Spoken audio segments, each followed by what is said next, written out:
नमस्कार। आइए सुनते हैं स्वामी निखिलेश्वरानंद जी की पुस्तक आधुनिक मानव शांति की खोज में से आज का अंक। आज महाराज तेन त्यक्तेन भुंजी था विषय पर अपने विचार प्रकट करते हुए बता रहे हैं कि धन और संपत्ति की भूख ऐसी है जो कम नहीं होती, अपितु सतत बढ़ती ही रहती है। अंत में मनुष्य थक कर, हाँफ कर, खाली हाथ मर जाता है। वह संपूर्ण जीवन सतत भाग दौड़कर सत्ता और संपत्ति अर्जित करता है, किंतु सुख, शांति और सच्चा प्रेम खो देता है। संपत्ति संचय करने की लालसा में मनुष्य अपनी आत्मा को खो देता है। पृथ्वी पर आकर जिसे पाना है, जिसके लिए जन्म हुआ है, वही खो दें तो फिर संपत्ति का पहाड़ भी मिल जाए तो इससे क्या लाभ हुआ। मृत्यु शैया पर पड़े विश्व विजयी राजा सिकंदर को जीवन के अंत में यह सत्य समझ में आया, परंतु तब तक उसके पास जीवन को सुधारने का समय ही नहीं बचा था। इसलिए उसने कहा, जब मेरा जनाजा निकालो तब मेरे दोनों हाथ बाहर रखना, जिसे देखकर लोग यह जान लें कि सारे विश्व को जीतने वाला इतना महान बादशाह भी एकदम खाली हाथ जा रहा है।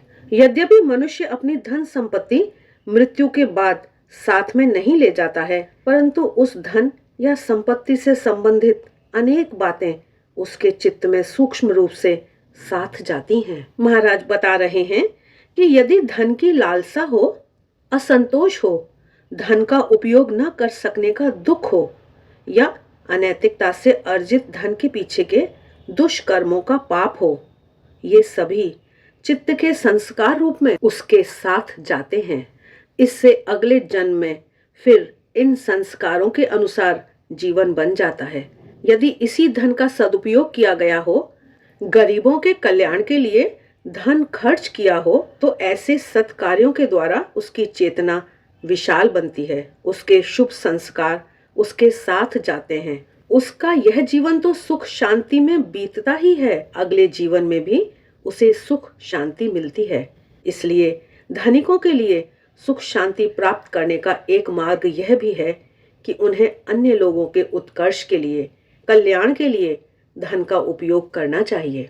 यही मार्ग स्वामी विवेकानंद जी ने अमेरिका के महान उद्योगपति रॉकफेलर को बताया था। स्वामी निखिलेश्वरानंद जी बता रहे हैं कि अमेरिका में एक दिन स्वामी विवेकानंद जी अपने अध्ययन कक्ष में पुस्तक पढ़ने में एकाग्रचित्त थे। यह एकाग्रता ऐसी थी कि कोई सामने आकर खड़ा हो जाए तो भी पता न चले। वे पढ़ने में तल्लीन थे। तभी उनकी टेबल पर टक टक ध्वनि हुई तो उन्होंने आंखें ऊपर उठाकर देखा कि एक कीमती सूट में सजे, चेहरे पर गुस्से वाला भाव लिए रॉकफेलर खड़ा था।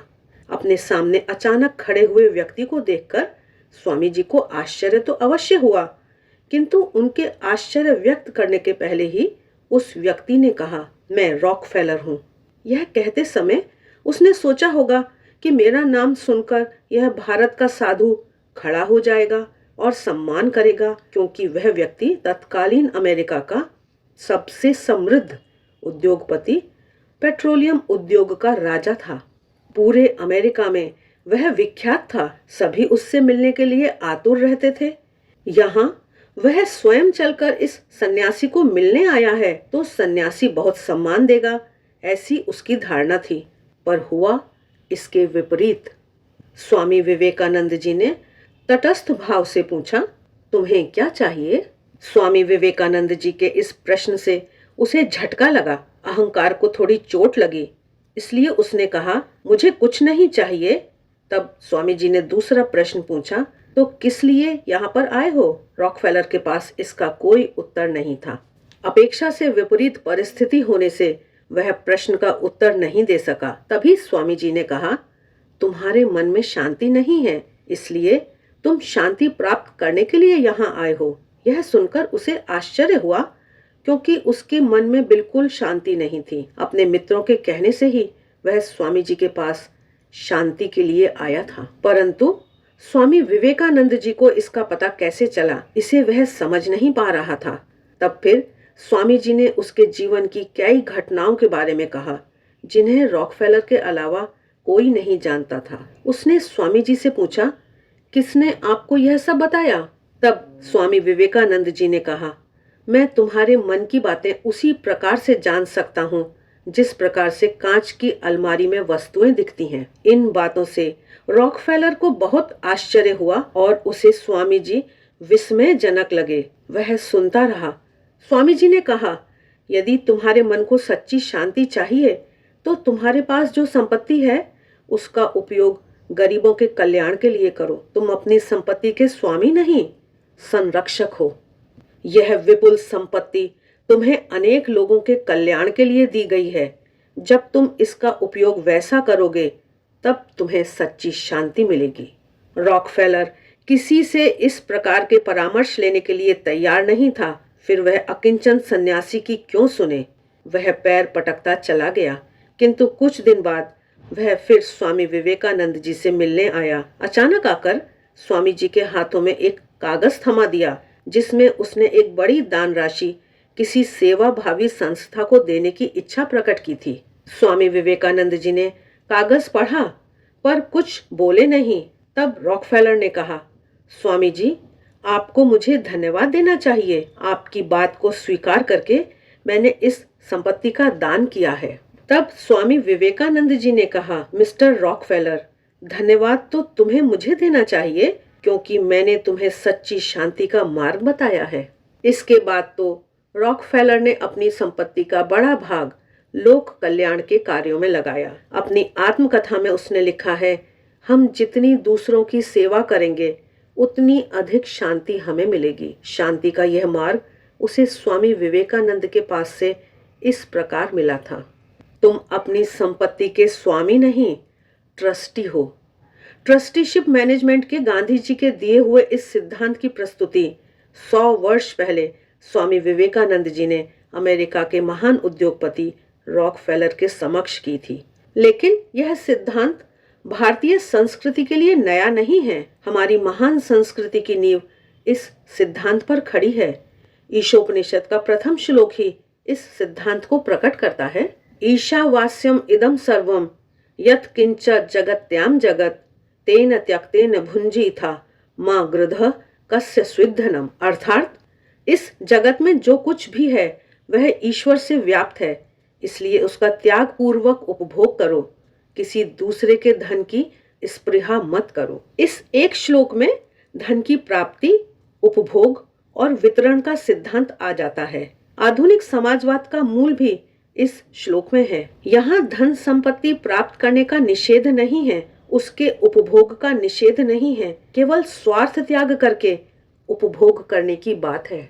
अपने पास जो कुछ है उसमें से दूसरों को देकर उपभोग करने की बात है। अतः दूसरों का छीनकर बलपूर्वक लेने की तो बात ही नहीं रही। दूसरों के धन की स्पृहा अर्थात इच्छा ही नहीं करनी है। अनीति, अनाधिकार, दूसरों का स्वामित्व, अन्य का शोषण करके दूसरों को दुख देकर कुछ भी पाने की बात ही नहीं रहती है।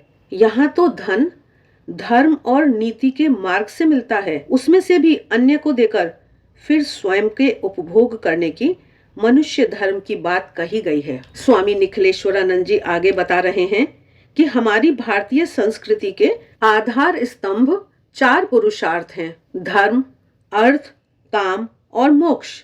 सुख शांतिपूर्वक जीने के लिए मनुष्य को इन चारों पुरुषार्थों की अत्यंत आवश्यकता है। धर्म का पालन करते हुए संपत्ति का उपार्जन करना, धर्म सम्मत काम की पूर्ति करके प्रजा को आगे बढ़ाना और अंत में मोक्ष की प्राप्ति करके परमात्मा में मिल जाना, ये जीवन कार्य हैं। इसके लिए आचार संहिता हमारे ऋषि मुनियों ने वेद उपनिषदों में स्पष्टतः दे दी है। इस आचार संहिता का पालन करते हुए जीवन का प्रयोजन तो सिद्ध होता ही है, साथ ही समाज का भी कल्याण होता है। इसमें भी यदि किसी में तीव्रतम वैराग्य हो और ईश्वर प्राप्ति ही लक्ष्य हो तो विधि निर्देशात्मक धर्म, अर्थ और काम, इन 3 पुरुषार्थों का अतिक्रमण करके केवल मोक्ष के लिए संसार छोड़कर संन्यास ग्रहण कर सकता है। यह मार्ग भी ऋषि मुनियों ने प्रदान किया है, परंतु यह मार्ग सामान्य मनुष्यों के लिए नहीं है। सामान्य मनुष्यों को तो जीवन में चारों पुरुषार्थ करने हैं। हमारे ऋषि मुनियों ने अर्थोपार्जन या काम की भी अवहेलना नहीं की है। सबका श्रेष्ठ उपयोग किस प्रकार करना है यह बताया है, जिससे आत्म कल्याण के साथ साथ जगत का भी हित हो। जब तक भारत के लोगों के जीवन में चारों पुरुषार्थ का समन्वय था, तब तक भारत देश प्रत्येक क्षेत्र में महान था। परंतु कालक्रम में उसमें परिवर्तन होता गया।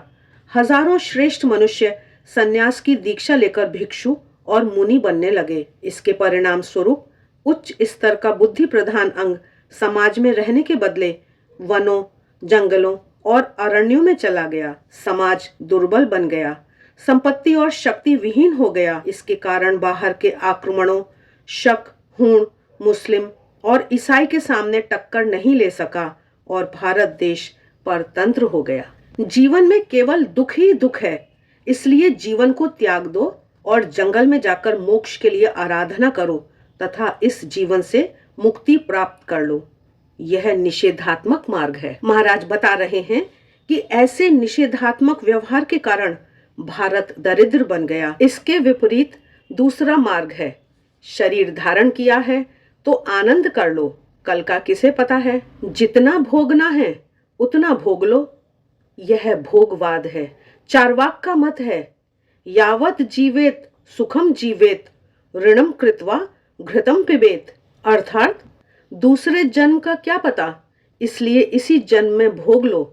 कर्ज लेकर भी घी पियो, अर्थात पैसे ना हो तो उधार लेकर भी मौज मस्ती कर लो। इस भोगवाद ने ही समाज को मूल्यहीन बना दिया।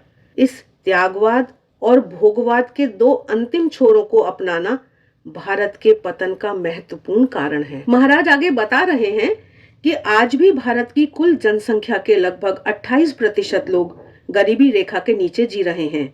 उनकी प्राथमिक आवश्यकताएं भी पूरी नहीं होती हैं। लाखों लोगों को दोनों समय भरपेट भोजन नहीं मिलता है, जबकि दूसरी ओर धनिकों को धन कहाँ खर्च करें इसकी समस्या है। जब तक इस परिस्थिति से बाहर नहीं निकलते, तब तक किसी भी समाज या देश में सुख शांति की स्थापना नहीं हो सकती है। आज से 120 वर्ष पहले स्वामी विवेकानंद जी ने जो कहा था वह आज भी प्रासंगिक है।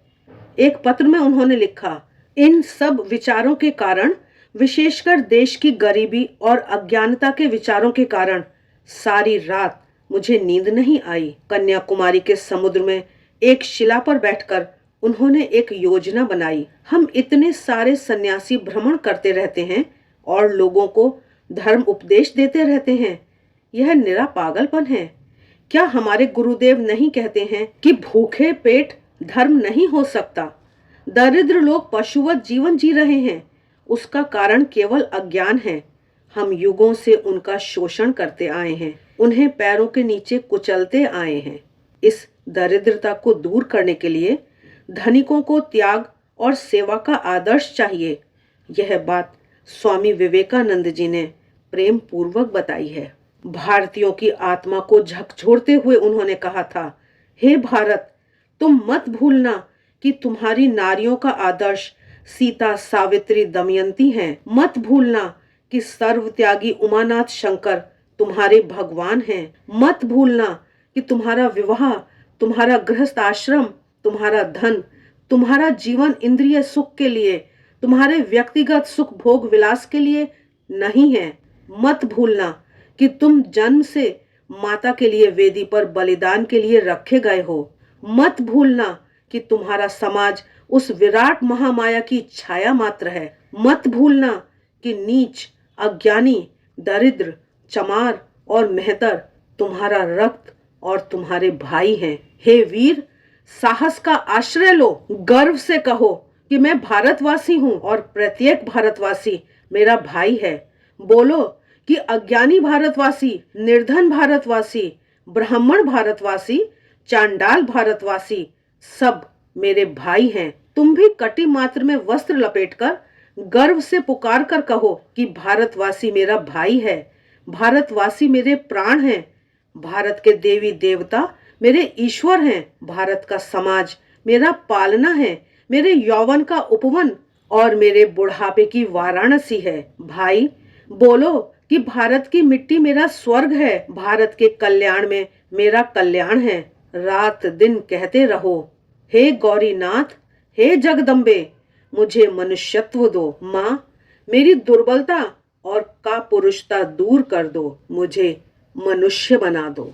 स्वामी विवेकानंद जी ने दरिद्र नारायण की सेवा करने का अनुरोध किया था। फिर महात्मा गांधी ने संपत्ति द्वारा सेवा करने के लिए उस समय के बड़े बड़े धनवान व्यक्तियों जैसे बिरला, बजाज आदि से अनुरोध किया और ट्रस्टीशिप मैनेजमेंट के सिद्धांत को व्यवहार में फिर से लागू किया।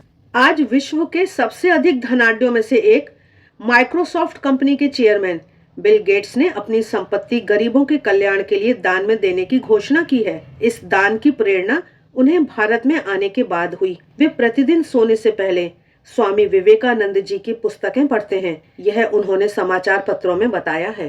संपत्ति द्वारा जन कल्याण की भावना का उदय इन पुस्तकों के पठन से उन्हें हुआ, ऐसा कह सकते हैं।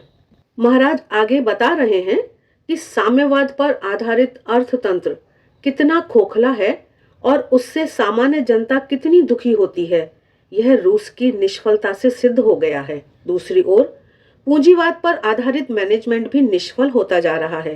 पिछले दिनों मैनेजमेंट के अमेरिका के सुविख्यात सलाहकार पीटर ड्रंकर ने एक लेख लिखा, क्या पूंजीवाद का अंत होगा?